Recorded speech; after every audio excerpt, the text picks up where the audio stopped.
Okay guys, we're ready to start the first exercise. Alright, so if you gathered roughly where you were before, and we'll jump straight into it.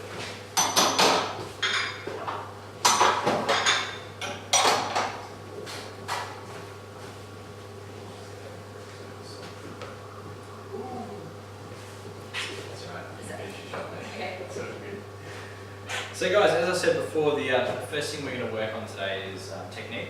So we're going to look in depth at dosing, so operating this grinder to get a specific amount of coffee out. We'll look at how we have to handle that shot, so I'll show you a distribution technique. And we'll also look at tamping as well. Now what I'll do to start with is just take you through all of those steps in real time so you can see what I want you to do for your first exercise, and then we'll go through it in a little bit more detail. I'll talk you through it as well. So the first step here is to wipe this out, make sure it's really clean and dry. And then using our scales here, we're going to tear those off. I'm aiming to get 21 grams of coffee in here today. So what I've just done is given a sort of 2 centimetre pile on top, and we're going to check the weight. So this is 22, so this is a little bit away from the target. I don't really mind with this first exercise if you're not really accurate, because the whole point of it is to get, we'll really just correlate how the dose here affects the extraction speed over here. So no matter what amount of coffee you get, don't adjust it, just go straight on to the next part. So distribution, that you just saw me doing there, that's where we spread the coffee out.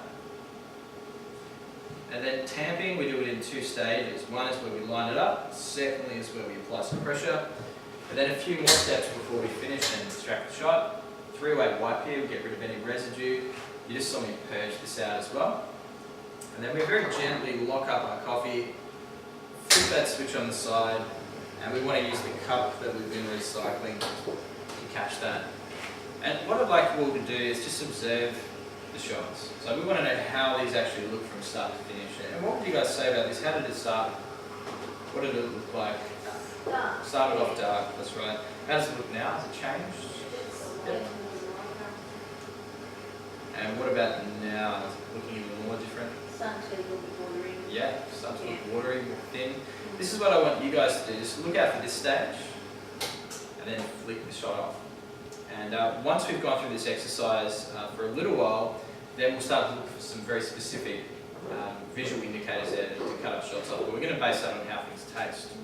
So that's pretty much it from start to finish. And then to prepare ourselves for the next one, we rinse this guy out, put it back where we found it, and then we can move on to the next steps again. So guys, let me talk you through this in a bit more detail. So the first thing we have to do is get rid of all that coffee, hammer it out the rock tube, give that a little bit of whack, and then we need to wipe this out really quick. So this should be a really, really fast part of the process. And the idea is to wipe the middle and also really get your finger in the sides, get rid of any oil that's in there. So it should look relatively clean before you dust coffee in there again. Scales here, I'm showing you a few times how to use these, really, really simple. Really quick note on these, try to put your portafilter back in the same way every time. You'll find that if you change the distribution of weight, you might get a slightly different read on it. So always keep it the same angle, and the other thing is that these portafilters weigh slightly different amounts. So you'll notice this one's about 12 grams lighter. So that could affect you working as a pair today, so just be aware if someone's teared off the scales not to come along and tear it off again. Alright, so really simple, tear that off, and we're ready to move on to our dosing. Now come in a little bit closer so you can see what I'm about to do. We want to position our portafilter just nice and loosely in these forks just here. So we don't want to push it all the way back. If we just kind of let it rest, the coffee's going to pile right in the centre. So once we've got it sitting there, I want you to use that manual button in the middle there to dose coffee. And just dose until the coffee piles up about 2 centimetres above the basket. Once you've got that pile there, I want you to weigh it and just check how much you've actually got in here. So this one's a little bit more than the last one, 23 grams. So it's going to be interesting to see how this behaves compared to that 22 gram shot.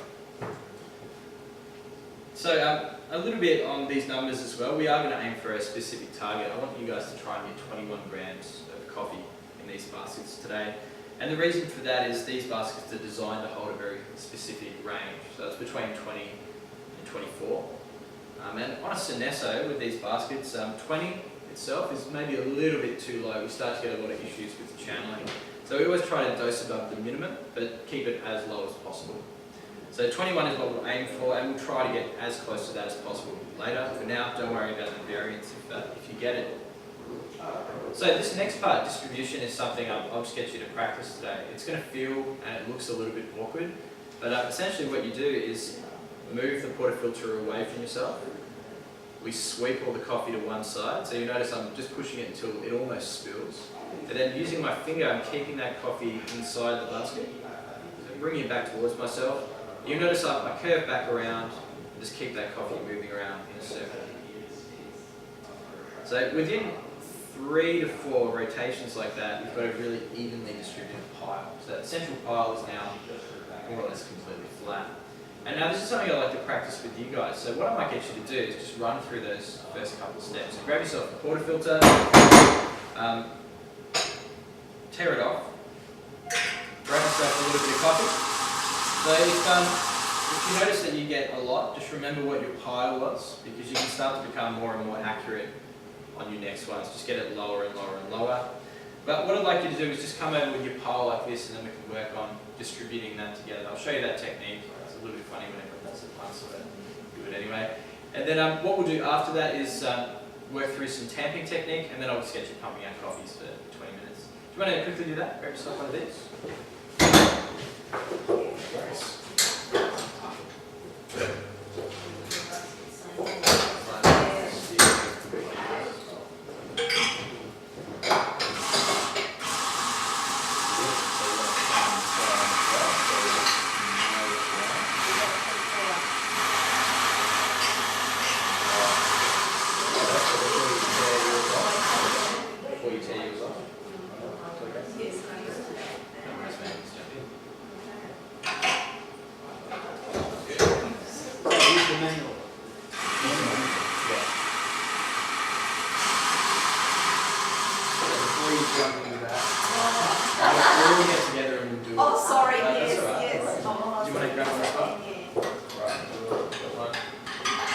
So guys, once you've got your pile of coffee, just head over here and stand around in a circle, like a bunch of weirdos. Do this as a group. Alright. So it's gonna maybe feel a little bit weird. Does anyone already know how to do this? Has done it? Yeah. Relates to the next step. No, you always do this really good. No, I do want to see. I just kind of do the flat sweep. Yeah, she always does that. If you've got way too much coffee, an easy way is just sweep it all off. So what I get you to do is the following. So you start with both your arms straight out in front of your body like that. And we're just using our finger kind of like an L shape. The idea is to curve your finger a little bit and you're sweeping that top layer all the way to the side. So you should get a kind of a little curve to it by the time you're done. But you want to push it all to one side to start with. That's looking pretty good. Alright, beautiful. Now the next part is to bring your finger up and around. So the crook of your finger is almost sitting on the basket. And you're just keeping that coffee in and you're bringing it back towards your body. And then it kind of inverts. So you notice I finish off and I'm like this. So you start out straight, and then you bring it right into your body like that. Are you losing any? Yeah. I suppose It's bound to happen. So have a look at what happens when I don't know, can you guys all see that for a minute? Yeah. So when I do this, I'm sweeping the coffee around, but I've got my finger keeping the coffee inside and stopping it from spilling. And it ends up being that you have the pile of coffee on the opposite side to what started, and then we just need to come back around and keep that whole cycle going. Who thinks this is weird? The coffee customers might. Yeah, I once saw someone in a cafe going, so I think it's just a natural instinct. So don't do that. But so it's just a good thing to practice. And the idea is to try and do it within 3. So after your first sweep, you're going 1, 2, 3, and that's the amount of speed you need if you wanted to do this in a commercial environment as well. So what would be the point of this? Why would I be showing you this right now? To even it out and get a little. No air pockets underneath. No air pockets. Yeah. Distributed. So it's evenly distributed. Why would that be important? Channel. Channel. Yeah, so we want to avoid any weak spots in this distribution of our grounds here, which will cause all that pressure to flow down that spot. And what that's going to cause is around the faster flowing spot, a lot of extraction, and the parts that aren't getting extraction or water flow are going to taste kind of sour. So you're getting bitter and sour. So this is a good way of avoiding that, but not everywhere does this. So some cafes might not expect you to do this at all. It's kind of an optional step, but we just recommend it because it produces really great results, really consistent results. So this is what you should end up with. Nice and straight, looking pretty good. If you've got a really big pile left over, it probably just means you've got a huge dose. The idea is just to leave that in the middle, and then you can flatten it out just like that. So if you do have a bit of excess, just flatten it. Alright, beautiful. Now the next thing to do is tamping. Let me just demonstrate that for you, and then I'll just get you to jump on and start practicing straight away. So we do our tamping in 2 steps, because there's 2 things that we really want to happen when we do tamp. One is that we have the tamper lined up, flush with the basket. For a similar reason as our distribution, we don't want to have one spot with less density and one with more density. The other is we want to apply a little bit of pressure, and that's to create some resistance for that water so it doesn't just flow right through the coffee as well. So to do those 2 steps, we start by finding the right angle. So we literally just let the tamp rest on, and then using 3 fingers we're adjusting it. And you should be able to do this without looking after a little while. But if you're pretty new to it, the idea is to, using these 3 fingers, make your adjustment, but also have a look at the angle at the same time. When you're a bit more experienced, generally you can rotate your fingers around and find the right angle just by feel. And that's the ideal scenario, because then you can just put it on top, feel it, get it to the right spot, and then reposition and move on to the pressure part of this. Does that make sense to you guys? So that first part is pretty simple. Without applying any pressure, we're just finding the right angle. And if you're kind of new to this, it's a good idea to lift up the whole quart filter like that, make your adjustment, and then you can even check it by lifting it up and spinning it around and seeing how accurate you're in as well. So it's just got to be flat. It's got to be flat. Yeah, so it can't look like that. So if you lift it up and you notice it's sitting at an angle, we need to get used to seeing and feeling what it looks like when it's really straight. So this is also the time to make corrections as well, because we haven't applied any pressure yet. So if the angle isn't perfect, that's totally fine. We can actually just adjust it. And as long as we do that before we push down, we'll be fine. We won't lose any good results over here. Okay, so the next part is then applying a little bit of pressure. So this just requires a good firm grip from us on the tamper. And I've got a way of positioning my body that makes it really easy. It kind of looks like you're doing a robot. You just put your arm out like that and it comes straight over the top. And then the grip on the tamper is a little bit higher. So my fingers have moved from being really low to a little bit higher like that. And I'm also pinching with these 3 fingers. So if you have a look from the back, you'll see I'm just coming over the tamp like this. Some people say it's like opening a doorknob.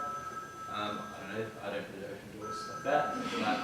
But, some people think of it like with fencing. So you should be able to twist your arm around, and the angle of the tamper shouldn't really change too much. You should be able to twist it just on its axis. And if you do that, then you can rotate your whole arm around and get that sort of piston.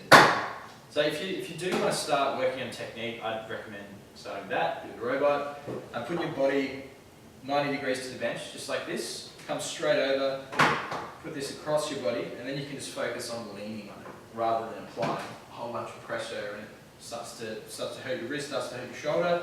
We want to use our body weight just to give that a quick tamp. So does that make sense to you guys? The first part, after we get that angle right, the first part is getting that angle right. The second part is then applying all that pressure while maintaining that angle. And that's kind of the whole purpose with setting ourselves up to come straight over it as well, is so we can apply some pressure, but we're doing it straight down. We're not coming in and pushing like that or like that. We're trying to get everything nice and symmetrical. Cool, so hopefully that's enough info for you guys to at least kind of jump into it, and I'll be walking around and give you a hand and get everyone's grip and all that sort of stuff right. The next part of this is then cleaning up portafilter. So do a 3-way wipe, once across the top, once down the side of the lugs here, and then we're ready to lock this up after we've done the purge. So this is a really underrated step, but it's a good thing to do. Generally, you find your first sort of 30 mils that come out after pulling a shot of coffee have a lot of coffee grind in it, usually look quite dirty, and you can see the difference there. That's about how much water you'd want to flush out before it's really clean like that. So after you've done your purge, this then gets locked up. So you do that at a 45-degree angle. Remember to be really gentle. At this point, we've done a lot of good work in the tank not to affect our results, so we don't want to ruin it just here. And as soon as that's up there, we have to flick this on. Then we can grab ourselves a cup. You notice you've got a bit of a delay before the coffee actually starts coming out. And what I'd like you guys to do is just observe how your extraction is looking based on the dose weight that you achieved. If you find that you're actually pretty consistent, I want you to experiment. Try one that's 18 grams, try one that's 23, then try one that's 21, and see what sort of difference it makes. And when we come back as a group, we're going to discuss that, and then do a little bit of tasting based on how the stuff looks. The last thing here is watching your extractions. When you notice they get to this stage where they're really, really watery, cut them off, and as I said, a little bit later we'll go through some more specific information about that. So is that sounding good to you guys? You want to just jump on, have a go? Alright, cool, go for it. Drink some coffee if you like.